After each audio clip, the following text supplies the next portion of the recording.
Hello students, तो आज मैं जेई 2024 का 30 जनवरी का शिफ्ट फर्स्ट का क्वेश्चन लेकर के आया हूं फिजिक्स का। ध्यान से देखिए क्या कह रहा है क्वेश्चन में।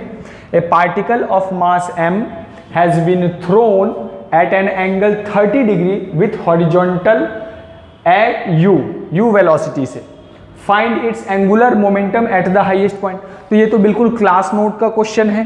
क्या कह रहा है आपसे कि एक पार्टिकल को u वेलोसिटी से प्रोजेक्ट किया गया at an angle 30 degree, theta is equals to 30 degree with the horizontal.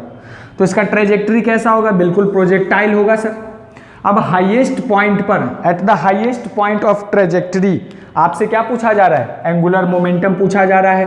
कहाँ पे एंगुलर मोमेंटम पूछा जा रहा है? हाईएस्ट पॉइंट पर। तो हाईएस्ट पॉइंट पर वेलोसिटी कितनी होगी?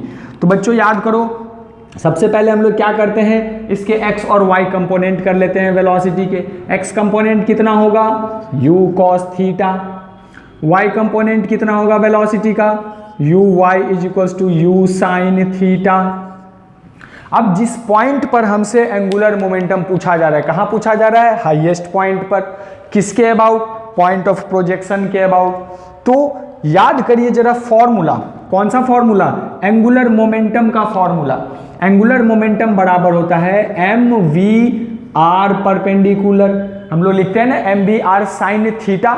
सो बेसिकली आर साइन थीटा मतलब लाइन ऑफ वेलोसिटी के परपेंडिकुलर वाली डिस्टेंस। सो ये आपका लाइन ऑफ वेलोसिटी है। हाईएस्ट पॉइंट पर सिर्फ और सिर्फ हॉरिजॉन्टल डायरेक्शन में वेलोसिटी है। कितनी है? u cos theta. अब आप लाइन ऑफ मोशन को थोड़ा सा पीछे प्रोड्यूस करेंगे, इसको आप पीछे की तरफ ऐसे प्रोड्यूस करेंगे तो आपको दिख जाएगा कि आर परपेंडिकुलर क्या है हमारा? ये हमारा लाइन ऑफ मोशन और ये पॉइंट ऑफ प्रोजेक्शन। तो इसके अबाउट आर परपेंडिकुलर कितना हो जाएगा? आर परपेंडिकुलर ये डिस्टेंस, ये जो आप देख रहे हैं, ये आपका आर परपेंडिकुलर हो जाएगा। क्लियर है क्या? तो अब आर परपेंडिकुलर याद करो क्या है ये? सर ये तो मैक्सिमम हाइट है। तो बस खत्म, अब ये सॉल्व हो गया। वेलोसिटी कितनी है? मास तो m है। वेलोसिटी कितनी है? वेलोसिटी है u cos theta. u cos theta. R perpendicular कितना है? तो सर ये मैक्सिमम हाइट है, जो हमारा h मैक्स है वही हमारा आर परपेंडिकुलर हो जाता है। याद करो, तो हम क्या करेंगे, h मैक्स की जो वैल्यू है वो यहाँ रख देंगे। क्या होता है formula? u square sine square theta upon 2g। बस अब हमारा आंसर आ चुका है। अब ध्यान से देखिए, अब आप क्या करेंगे, इनमें वैल्यूज पुट कर देंगे। क्या वैल्यूज पुट करेंगे सर? मास के टर्म्स में ही आंसर है हमारा। आप ऑप्शंस अगर देखें तो मास और u के टर्म्स में ही है।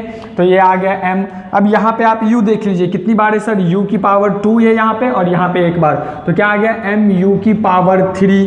और क्या है? साइन स्क्वायर थीटा साथ में कॉस थीटा। तो g को तो आप अलग कर लीजिए, 2g को आप अलग कर लीजिए, इनटू यहाँ पे क्या आ गया? Sine square. अब थीटा की वैल्यू रख देंगे कि थीटा की वैल्यू कितनी है? 30 डिग्री। तो sign square 30 degree into cos 30 degree. बस अब आप यहाँ पर जो वैल्यूज आप जानते हैं उनकी वैल्यूज रख दीजिए और आपका आंसर आ जाएगा। So basically mu³ by 2g sine square 30 degree. Sine 30 degree की वैल्यू कितनी होती है? 1/2। 1/2 का क्या करना होगा? स्क्वायर। लो कर दो फिर। और cos 30 डिग्री की वैल्यू कितनी होती है? √3/2। तो अब आप इनको मल्टीप्लाई करके, सिंप्लीफाई करके आप अपने आंसर को चेक कर लीजिए कौन सा आपका आंसर आ रहा है। √3 mu³ तो आएगा ही। साथ में देखो यहाँ पे कितनी बार 2 आ रहा है? 2 का स्क्वायर 4, 2 जा 8, 2 जा 16। तो ये आ गया आपका 16g।